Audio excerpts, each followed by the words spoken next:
नमस्ते। सातारा जिला हिंदी अध्यापक मंडल के अध्यक्ष पितामह श्रीमान काका सुरेंद्र सर जी, उनकी प्रेरणा से और करार तहसील के सभी स्नातक अध्यापक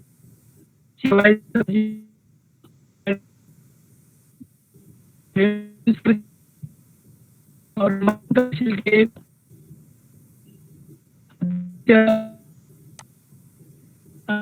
पुलिस सर जी,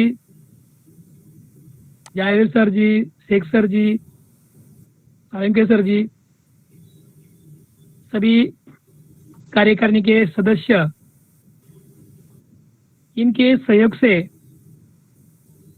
यह स्कूल बंद और ऑनलाइन पढ़ाई शुरू है। आज कैलाशवासी आबा साहेब पोळ हिंदी प्रसारक सेवा मंडल मारडी संचालित इंदिरा गांधी विद्यालय दिवड़ के अध्यापक श्रीमान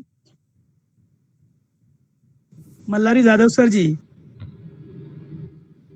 जिन्होंने इस संस्था में 27 साल से हिंदी विषय का अध्यापन किया है और एसएससी बोर्ड के हिंदी विषय के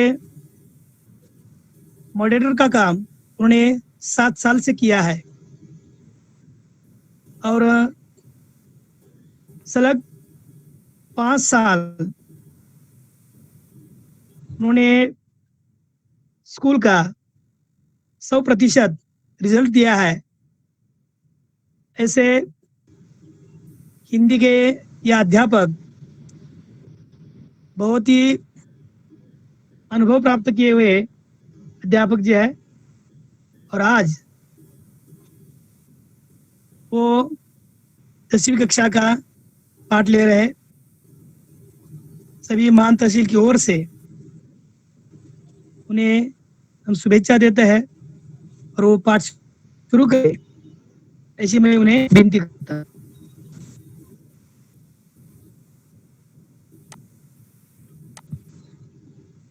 धन्यवाद काटकर सर जी। सातारा जिला हिंदी अध्यापक मंडल के अध्यक्ष पितामह श्रीमान काका सुरेंद्र जी, मान तहसील के हिंदी अध्यापक मंडल के अध्यक्ष माननीय तांबोली सर जी, हमारे सहयोगी साथी काटकर सर जी, खिलारी सर जी और कराड़ तहसील के सेवाड़ी सर जी, इन सभी को धन्यवाद देता हूं। इनके ही अथक प्रयत्न से यह ऑनलाइन शिक्षा का उपक्रम शुरू किया गया है और मैं आज की तासिका का आरंभ करता हूं। कक्षा 10वीं विषय हिंदी, घटक गद्य, इकाई क्रमांक 2, पाठ क्रमांक 9, जब तक जिंदा रहूं लिखता रहूं। साहित्य विधा है साक्षात्कार और रचनाकार है विश्वनाथ प्रसाद तिवारी जी। यह साक्षात्कार का मतलब मुलाकात, बातचीत। सबसे पहले विश्वनाथ प्रसाद तिवारी जी का परिचय कर दूंगा। उनका जन्म 1941 देवरिया उत्तर प्रदेश में हुआ। विश्वनाथ प्रसाद तिवारी जी हिंदी जगत के जाने माने कवि, लेखक, आलोचक एवं संपादक है। आप देश, काल और वातावरण के प्रति सजग और संवेदनशील रचनाकार में से एक है। आपकी प्रमुख कृतियां फिर भी कुछ रह जाएगा, यह कविता संग्रह है। आज्ञे पत्रावली, निबंध है अंतहीन आकाश यात्रा, अमेरिका और यूरोप में एक भारतीय बन, यह यात्रा अस्थिया और बहुती आत्मकथा, बातचीत, यह साक्षात्कार संग्रह आदि। गद्य संबंधी जानकारी इस प्रकार की है। प्रस्तुत साक्षात्कार में विश्वनाथ प्रसाद तिवारी जी ने नागर जी और साथ ही साथ नागर जी के व्यक्तित्व और कर्तृत्व की हमें जानकारी प्राप्त होती है। तो तिवारी जी सबसे पहला सवाल पूछते हैं, नागर जी, मैं आपको आपके लेखन के आरंभ काल की ओर ले चलना चाहता हूं। जिस समय आपने लिखना शुरू किया उस समय का साहित्यिक माहौल क्या था? किन लोगों से प्रेरित होकर आपने लिखना शुरू किया और क्या आदर्श थे आपके सामने? नागर जी जवाब देते हैं, लिखने से पहले तो मैं पढ़ना शुरू किया। आरंभ में कवियों को ही अधिक पढ़ता था। स्नेह जी, अयोध्या से उपाध्याय की कविताएं ज्यादा पढ़ी। छापे का अक्षर मेरा पहला मित्र था। घर में 2 पत्रिकाएं मंगाते थे मेरे पितामह, एक सरस्वती और दूसरी गृहलक्ष्मी। उस समय हमारे सामने प्रेमचंद जी का साहित्य था, कौशिक का था। आरंभ में बंकिम के उपन्यास पढ़े, शरदचंद्र को बाद में, प्रभात कुमार मुखोपाध्याय का कहानी संग्रह देशिया और विलायती 1930 के आसपास पढ़ा। उपन्यासों में एक बंकिम के उपन्यास 1930 में ही पढ़ डाले। आनंद मठ, देवी चौधरानी और एक राजस्थानी थीम पर लिखा हुआ उपन्यास उसी समय पढ़ा था। तो देखो इसमें माहौल एक शब्द आया है। माहौल शब्द का अर्थ है वातावरण।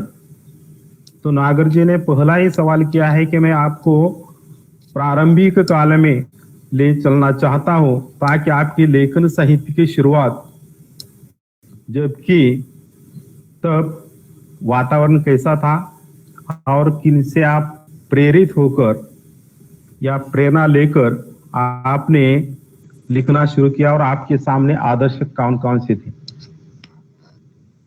या कौन क्या थे। तो नागर जी ने उसका जवाब इस प्रकार का दिया है कि मैंने पहले पढ़ना शुरू किया क्योंकि उन्हें प्रारंभ के काल में प्रभात कुमार उपाध्याय का कहानी संग्रह जो है देशिया और विलायती, यह भी उन्होंने पढ़े है। और उसके बाद बंकिम का मतलब बंकिम चटर्जी, उनका भी साहित्य जो उन्होंने पढ़ा है। और उस काल में बंकिम चंद्र जी का आनंद मठ और देवी चौधरानी एक और राजस्थान की थीम का अर्थ है विषय, यह भी उपन्यास उन्होंने पढ़ा है। तो पढ़ना उनके पहले शुरुआत है। तो साथ साथ पढ़ने के बाद ही कोई सृजनता व्यक्ति के मन में निर्माण हो जाती है। तो इस प्रकार पहले परिच्छेद में उन्होंने अपना प्रारंभिक लेखन कार्य की शुरुआत के पहले पढ़ना शुरू किया, यह जानकारी बताई। उसके साथ साथ उन्हें कौन सा साहित्य पढ़ा वही बताया। इस परिच्छेद पर एक कृति बन सकती है, क्योंकि आजकल प्रश्न पत्र में कृति आती है। तो उसमें पहली कृति इस प्रकार की बन सकती है कि नागर जी के घर में नागर जी के घर में यह पत्रिकाएं आती थी या मंगाते थे। तो उसका उत्तर है एक सरस्वती और दूसरा गृहलक्ष्मी। दूसरे भी इस प्रकार की कृति बन सकती है कि इस परिच्छेद में आए हुए साहित्यिक के नाम। तो इस प्रकार के साहित्यिक हैं स्नेह जी, एक, 2 है अयोध्या से उपाध्याय, उसके साथ साथ प्रेमचंद, कौशिक, शरदचंद्र, प्रभात कुमार मुखोपाध्याय और बंकिम, इतने सारे साहित्य। तो इस प्रकार इस पर यह कृति बन सकती है। तिवारी जी ने नागर जी से दूसरा सवाल पूछा है। तिवारी जी क्या यही लेखक आपके लेखन के आदर्श रहे? आदर्श का मतलब प्रेरणा, नमूना। नागर जी कहते नहीं, कोई आदर्श नहीं, केवल आनंद था पढ़ने का। सबसे पहले कविता फूटी साइमन कमीशन के बहिष्कार के समय 1928-1929 में लाठीचार्ज हुआ था। इस अनुभव से ही पहली कविता फूटी, कब लोग कहो लाठी खाए, इसे ही लेखन का आरंभ मानिए। उन्होंने आदर्श जब पूछा है तो उस वक्त उन्होंने जो उन्हें प्रेरणा मिली है, तो प्रेरणा इस प्रकार की है कि वे कहते कि साइमन कमीशन के वक्त भारतीय लोगों पर जो लाठीचार्ज हुआ, यह साइमन कमीशन के बारे में, यह साइमन कमीशन जब भारत गुलामी में था तो उस वक्त अंग्रेजी शासन के खिलाफ से ब्रिटिश प्रधानमंत्री रैमसे मैकलॉड ने भारत में एक जांच करने के लिए नहीं थे और इसलिए कांग्रेस ने इस कमीशन को, इस समिति को विरोध किया, इन्हें बहिष्कार। इसलिए सर साइमन जहां जहां वो गए वहां वहां उस समिति को लोगों ने बहिष्कार किया। बहिष्कार करना का मतलब त्याग करना। और इसलिए लोगों के भीड़ को तितर बितर करने के लिए पुलिस ने लाठीचार्ज किया। इसमें कई लोग घायल हुए, कई की जानें चली गई और इस घटना से भारतीय लोग बहुत दुखी हुए। उनमें नागर जी हैं और नागर जी ने इस अनुभव के साथ साथ कविता लिखी। मन में इस घटना से एक सृजनता निर्माण हो गई। कब लोग कहो लाठी का, ये उनकी पहली कविता है। तीसरा सवाल है, तिवारी जी पूछते, इस घटना के बाद आप राजनीति की ओर क्यों नहीं गए? नागर जी, नहीं गया क्योंकि पिताजी सरकारी कर्मचारी थे। 1929 के बाद मेरी रुचि बढ़ी पढ़ने में और सामाजिक कार्यों में भी, लेकिन मेरी पहली कहानी छपी 1933 में। अपशकुन तुम्हारे गोरखपुर के मन्नन द्विवेदी लिख रहे थे, जो चंडी प्रसाद हृदय थे, जिनकी लेखन शैली ने मुझे बहुत प्रभावित किया। देखो, यहाँ इस घटना के बाद राजनीतिक की ओर क्यों नहीं गए, तो उस वक्त उन्होंने वही बता दिया है कि नागर जी ने कि मेरे पिताजी सरकारी कर्मचारी थे, सरकारी नौकरी करते थे और इसलिए वे राजनीतिक तरफ नहीं गए, क्योंकि जिन परिवार के लोग सरकारी कर्मचारी थे, इनके खिलाफ सरकार बड़ी कार्रवाई करती थी और इसकी वजह से वे गए नहीं। लेकिन उस 1929 के बाद उनकी रुचि बढ़ी पढ़ने। आपको ये इस परिच्छेद पर कृति इस प्रकार की पूछे जा सकते कि इनकी शैली से प्रभावित हुए। शैली का अर्थ है प्रणाली। तो इसका उत्तर है चंडी प्रसाद हृदयनेश। और भी एक सवाल इस पर तैयार हो सकते हैं, कृतियां बन सकती है कि 1929 के बाद नागर जी की रुचि बढ़ी, तो एक है पढ़ना और दूसरा है सामाजिक कार्य। तो इस प्रकार की कृतियां बन सकती हैं। अगला सवाल पूछा है तिवारी जी ने, तिवारी जी, क्या उन दिनों आप पर गांधी जी के व्यक्ति प्रभाव पड़ा? नागर जी, हाँ, निश्चित रूप से पड़ा। पिताजी ने आंदोलन में भाग लेने से रोका, वो रोकना ही मेरे लेखन के लिए अच्छा हुआ। तो देखो, गांधी जी के कार्य से प्रभावित होकर कई लोगों ने आंदोलन में हिस्सा लिया।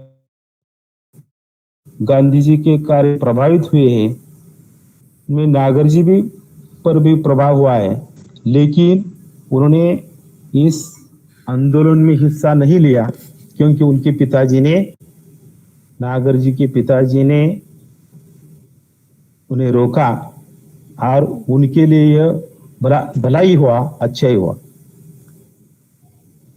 अगला सवाल है, तिवारी जी, आपके लेखन में गरीबों के प्रति जो करुणा है वह किससे प्रभावित है? करुणा का अर्थ है दया। नागर जी, वह तो अपने समाज से उभरी है। मेरी पहली कहानी प्रायश्चित इसका प्रमाण है। हमारे पारिवारिक संस्कार भी थे। मेरे पिताजी भी में एक अद्भुत गुण था, वे किसी के दुख दर्द में तुरंत पहुंचते थे।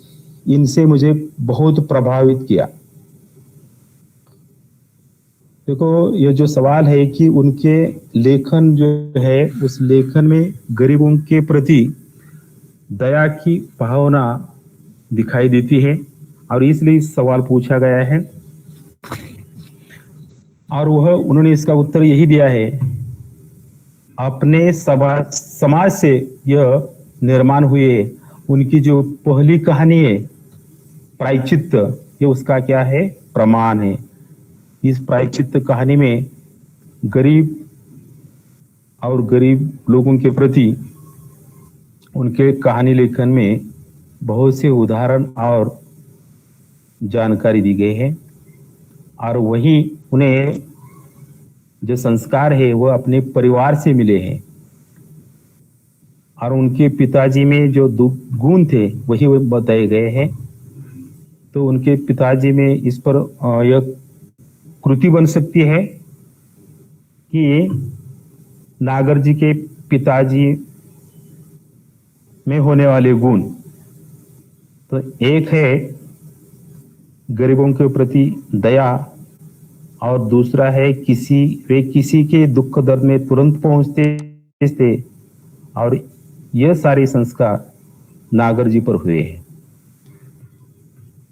अगला सवाल है, तिवारी जी पूछते हैं, उस समय तो क्रांतिकारी आंदोलन भी हो रहे थे, क्या उनका भी आप पर कुछ प्रभाव पड़ा? नागर जी, उसी से तो पिताजी ने डांटा और रोका। काकोरी बम कांड हो चुका था 1921 के से आंदोलन तेज हो गए। तो भारत स्वतंत्र इतिहास में जो घटना है 1850 से लेकर 1920 तक और 1920 से लेकर 1947 तक, ये जो घटनाक्रम है उसमें जो स्वतंत्रता के आंदोलन थे वह 1920 से महात्मा गांधी जी के नेतृत्व में बहुत तेज हुए।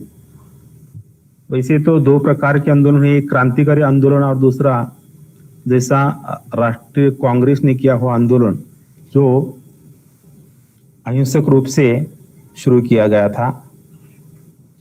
तो उसी समय तो क्रांतिकारी आंदोलन भी हुए थे जिसके प्रमुख सत्येंद्रनाथ सल्ला, चंद्रशेखर आजाद जैसे क्रांतिकारक थे, विनायक दामोदर सावरकर जैसे क्रांतिकारक। उनसे ही प्रभावित होकर कई भारतीय युवक उन क्रांतिकारी आंदोलन में शरीक हुए थे। तो उसका कुछ प्रभाव नागर जी पर हुआ। तो नागर जी ने बता दिया है कि मेरे पिताजी ने मुझे डांटा, मना कर दिया क्योंकि उस वक्त एक बहुत बड़ी घटना घटी थी। काकोरी बम कांड हो चुका था। काकोरी बम कांड जो है कि 9 अगस्त 1925 को रेलगाड़ी से एक सरकारी खजाना उत्तर प्रदेश ले जाने वाले थे। इसकी जानकारी हमारे क्रांतिकारकों को मिली और उस क्रांतिकारकों ने एक योजना बनाई। लखनऊ के पास काकोरी नामक एक स्थानक है, वहां रेलगाड़ी रोककर वो खजाना लूटने का प्रयास किया। उसमें चंद्रशेखर आजाद राम प्रसाद बिस्मिल, सचिंद्रनाथ सन्याल, राजेंद्र लहरी जैसे अनेक क्रांतिकारक थे। और वह जब खजाना लूटा तो यह घटना का इतिहास में काफी महत्व है और इससे कई क्रांतिकारक प्रभावित हुए और भी क्रांतिकारी आंदोलन तेज हुआ था। अगला सवाल है, तिवारी जी, क्या आप सामाजिक आंदोलनों जैसे आर्य समाज का भी आप पर कुछ प्रभाव पड़ा?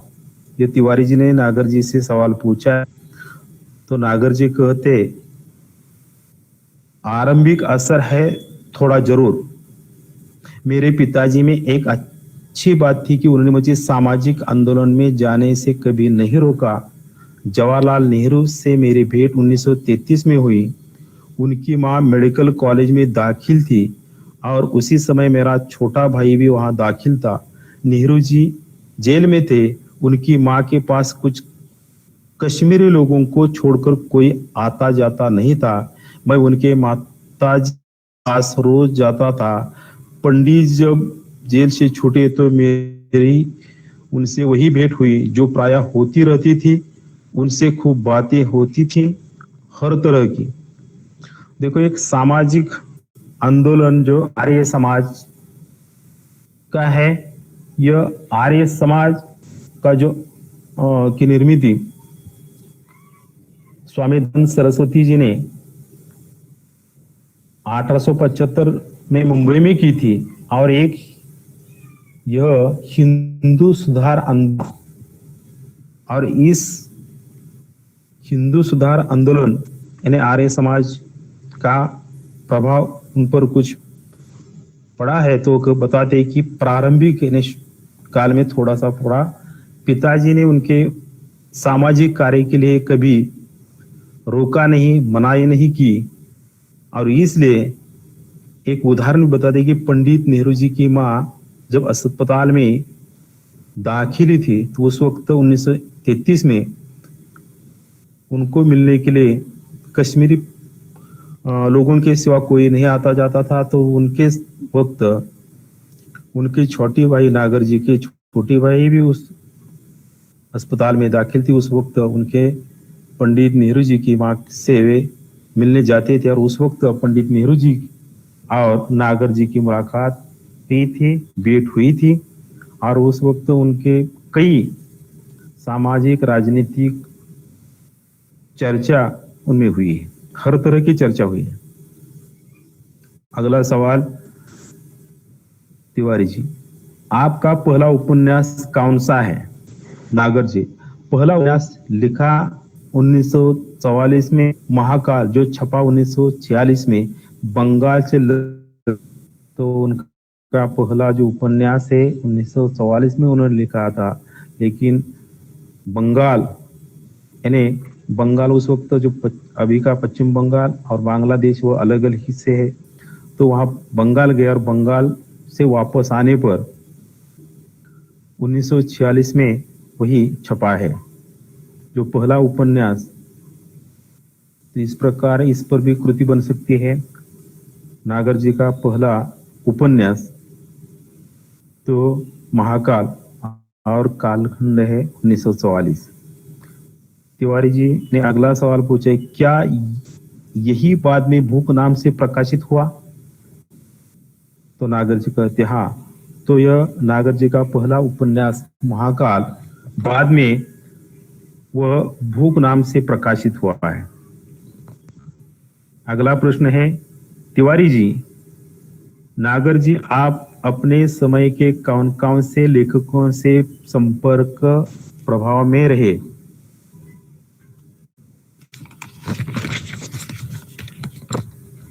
नागर जी, जगन्नाथ रत्नाकर, गोपाल राय गम्हरी, प्रेमचंद, किशोरीलाल गोस्वामी, लक्ष्मीधर वाजपेयी आदि के नाम याद आते हैं। माधव शुक्ल हमारे यहाँ आते थे। वे अजानुबाहु थे, ढीला कुर्ता पहनते थे और कुर्ते की जेब में जालियांवाला बाग की खून सनी मिट्टी हमेशा रखते थे। 1931 से 1937 तक मैं प्रतिवर्ष कोलकाता जाकर शरदचंद्र से मिलता रहा, उनके गांव भी गया। तो प्रारंभिक काल में किनके प्रभाव और संपर्क में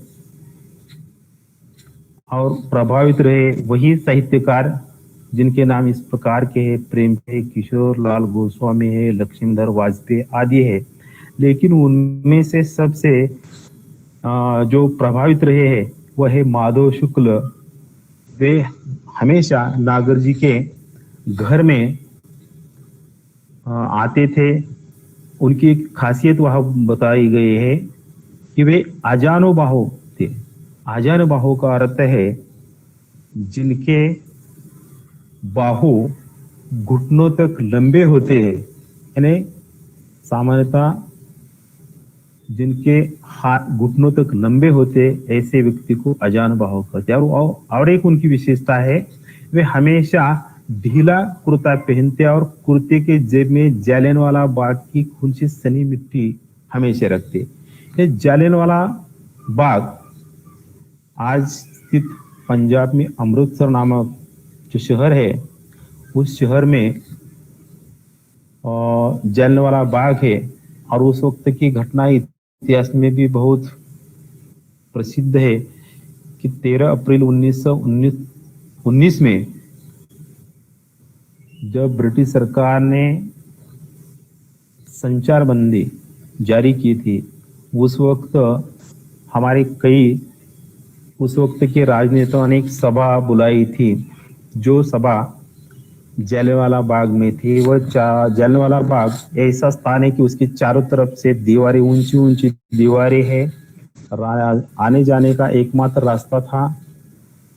और बाग में कई कुएं, बावड़ियां थी और वहां सभा बुलाए गए थे। काफी लोग इकट्ठा हो गए थे और ऐसे ही लोगों पर वहां का पुलिस कमिश्नर जनरल डायर ने गोलीबारी की और उस गोलीबारी में कई लोग की जानें चली गई, कई लोग घायल हुए और कई लोग अपनी जान बचाने के लिए कुएं और बावड़े में उन्हें छलांग लगाई और उनकी मृत्यु हो गई। यह बहुत भारी घटना, बहुत दुखदायी घटना थी और इससे हमारे कई क्रांतिकारक निर्माण हुए। ऐसे ही क्रांतिकारकों से प्रेरणा लेकर जनरल डायर जैसे ब्रिटिश अंग्रेज अधिकारियों का इंग्लैंड में जाकर कई लोगों क्रांतिकारकों ने उनको ढेर कर दिया है। लेकिन वहां की जो घटना है वो खून से लदी मिट्टी यह माधव शुक्ल जी अपने जेब में हमेशा रखते थे और हर साल 1931 से 37 तक वे शरदचंद्र से मिलने के लिए वे जाते थे। तो इस प्रकार यह माधव शुक्ल से वे प्रभावित हुए हैं। अगला सवाल है, तिवारी जी, पुराने साहित्यकारों में आप किसको अपना आदर्श मानते हैं? नागर जी, तुलसीदास को तो मुझे घुट्टी में पिलाया गया है। बाबा शाम को नित्य प्रति रामचरितमानस मुझसे पढ़वा कर सुनते थे, श्लोक जबरदस्त याद करवाते थे। तो पुराने साहित्यकारों में वे आदर्श तुलसीदास जी को मानते हैं और तुलसीदास को जो रामचरितमानस है वो बहुत बढ़िया साहित्य है। उनके जो श्लोक है वो उन्हें घुट्टी शब्द का अर्थ है कि छोटे शिशु को यानी बच्चों को दवा के रूप में जो पिलाई जाती है उसे घुट्टी। लेकिन यह साहित्य में श्लोक जो है वह उनसे यानी नागर जी से पढ़वा कर या पढ़ क्या करते थे और इसलिए तुलसीदास जी का उन पर बहुत असर हुआ और इसलिए वे आदर्श मानते हैं। तिवारी जी, नागर जी, आपने खंजर नयन में सूरदास के चमत्कारों का बहुत विस्तार से वर्णन किया है, क्या इन पर आपका विश्वास है? तो नागर जी कहते हैं, नेत्रों के चमत्कार हमने बहुत देखे, उनकी भविष्यवाणियां कभी कभी बहुत सच होती है। सूर्य पंचशती के अवसर पर काफी विवाद चला था कि सूर्य जन्मांध थे या नहीं। सवाल यह है कि देखता कौन है, आंख या मन? आंख माध्यम है और देखने वाला मन। तो बहुत से लोग जानते हैं, मानते हैं कि सूरदास जी जन्म से अंधे थे, लेकिन यहाँ नागर जी ने बताया है कि जन्मांध थे, लेकिन वही बात है कि आंख केवल हमारे माध्यम है, जानने वाला समझने वाला तो मन ही है। और इसलिए वे कहते हैं कि मन ही सबसे श्रेष्ठ सृजनता निर्माण करने वाली बात है। अगला सवाल है, तिवारी जी, आपने क्या कभी अपने लिखने की सार्थकता की परख की है? परख इस शब्द का अर्थ है कसौटी, परीक्षा अथवा जांच। नागर जी, हाँ, मेरे पास बहुत से पत्र आते हैं मेरे उपन्यासों के बारे में, खास तौर से जिनसे पाठकीय प्रतिक्रियाओं का पता चलता है। तो अपने साहित्य रचना की कोई कसौटी की है तो उस वक्त वे बताते हैं कि मेरे उपन्यास पढ़ने के बाद कई पाठकों ने अपनी प्रतिक्रियाएं लिखकर नागर जी से भेजी है पत्र के रूप में, और वही कई पत्र उनके पास है। तिवारी जी अगला सवाल पूछते हैं, नागर जी, आपने भ्रमण तो काफी किया है। भ्रमण शब्द का अर्थ है घूमना।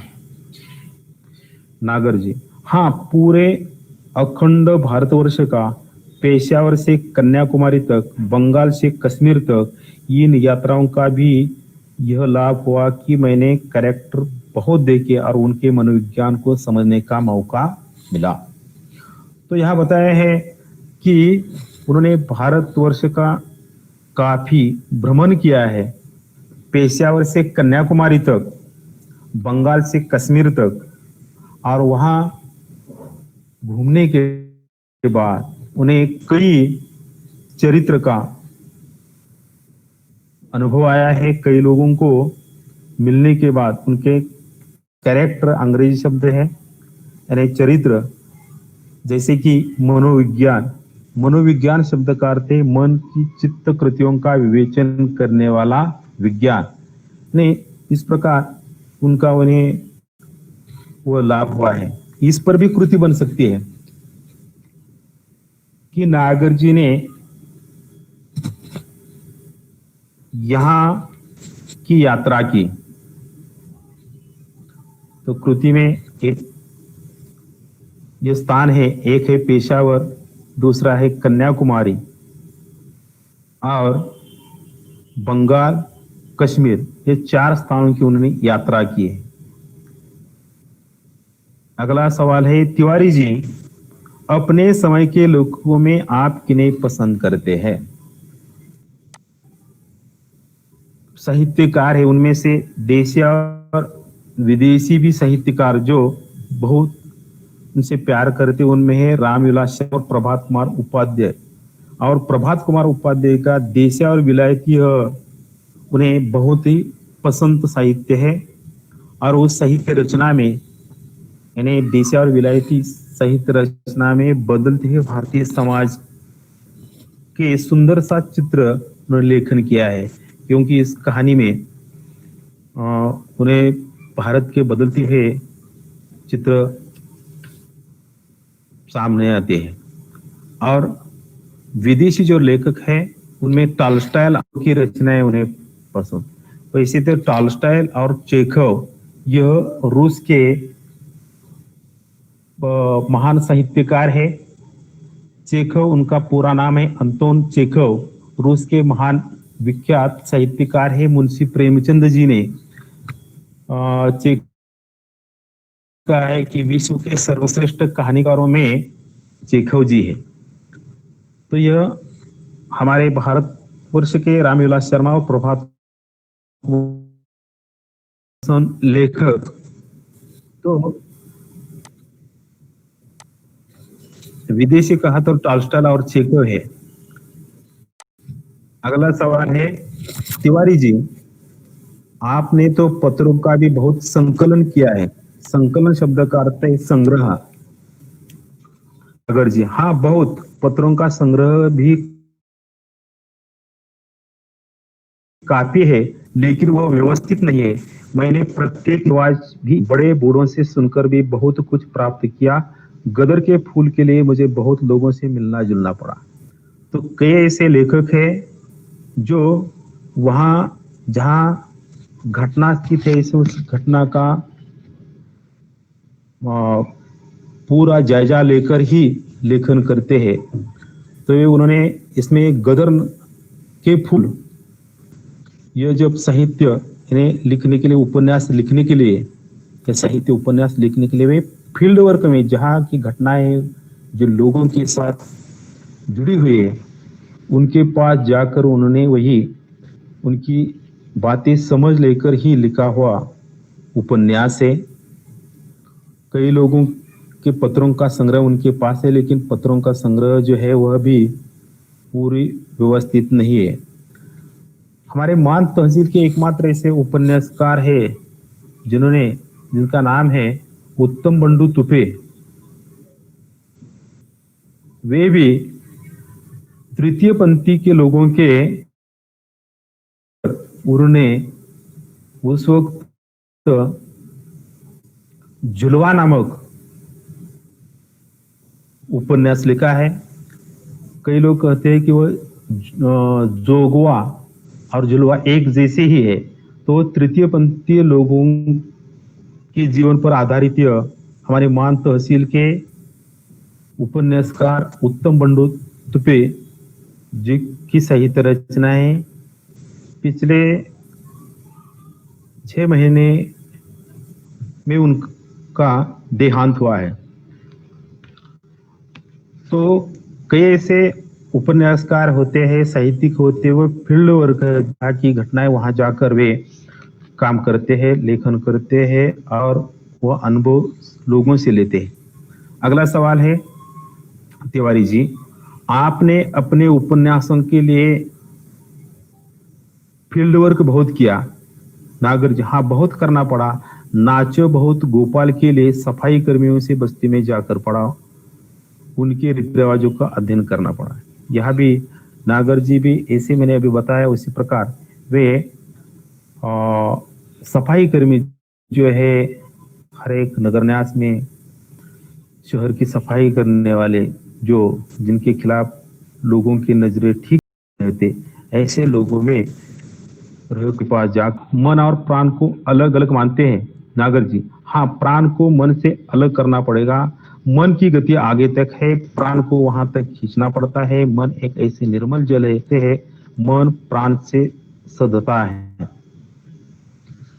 तो यहाँ मन और प्राण के बारे में तिवारी जी ने नागर जी से पूछा है कि मन प्राण से अलग है, प्राण को वहां तक खींचना पड़ता है, और मन एक ऐसा निर्मल जल है जो जीवन के संस्कार को बनाता रहता है। मन प्राण की साधता एक जैसा होता है। तो इस पर भी कृति बन सकता है कि मन की विशेषता है। तो मन की विशेषता एक है निर्मल जल, दूसरा है गति, तीसरा है प्राणों को खींचता, और चौथा है प्राण से साधता। इस प्रकार मन की विशेषता बताई गई है। तिवारी जी, सुर में आपने मन को ही पकड़ा है। नागर जी, हाँ, सुर ने एक जगह लिखा है, मैं 10 दिशाओं में देख लेता हूँ, पूरी प्राण शक्ति एक जगह केंद्रित होगी तो पिंटियों आ बनाएगी। तो सुर का मतलब सूरदास, और सूरदास जी ने एक जगह यह लिखा है कि मैं 10 दिशाओं ने चारों तरफ देख लेता हूं। इसका मतलब है हमारी प्राण सब जैसे प्राण शक्ति यानी मन और चित्त एक जगह आ गया,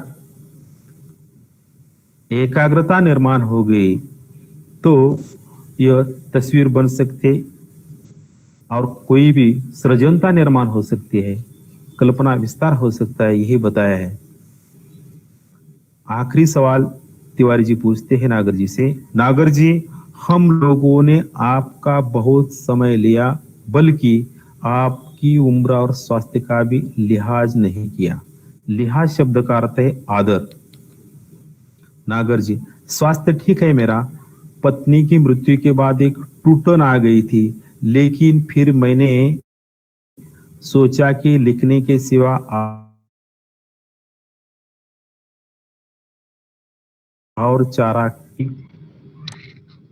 का देहांत हुआ है, और एक प्रकार उनके मन में दुख की परछाया दिखाई देते, वे दुखी नजर आते। फिर भी उनकी एक अच्छी बात है कि वो उनकी स्वास्थ्य बहुत ठीक है, और उनका ये कहना है कि लिखने के सिवा कोई और चारा क्या है। तो लिखना यह उनके जीवन का एक हिस्सा है, अंग है, और इसलिए वो कहते हैं तुम लोग सभी लोगों की धारणा होगी, इच्छा होगी, जिंदा रहो तब तक लिखता रहो। इस प्रकार इस पाठ में तिवारी जी ने नागर जी की मुलाकात ली है, उससे नागर जी के पूरे कर्तृत्व और व्यक्तित्व की जानकारी हमें प्राप्त हुई है, और उन पर प्रकाश डालने का तिवारी जी ने प्रयास किया है। तो इस प्रकार यह पाठ यही खत्म करता हूँ। धन्यवाद। धन्यवाद जादव सर जी, बहुत ही अच्छी तरह से आपने इस पाठ का विवेचन किया है, लाजवाब आपने इसका प्रस्तुतिकरण किया है, और इस पाठ के साथ साथ आपने अपने मान तहसील का भी नाम रोशन कर दिया है। अपने मान तहसील में भी किस प्रकार के साहित्यिक है, ये तुपे सर जो है वो साहित्यिक है, उनका भी नाम आपने इसमें लिया, बहुत ही अच्छी बात है। तहे दिल से आपका मान तहसील की ओर से अभिनंदन करता हूँ।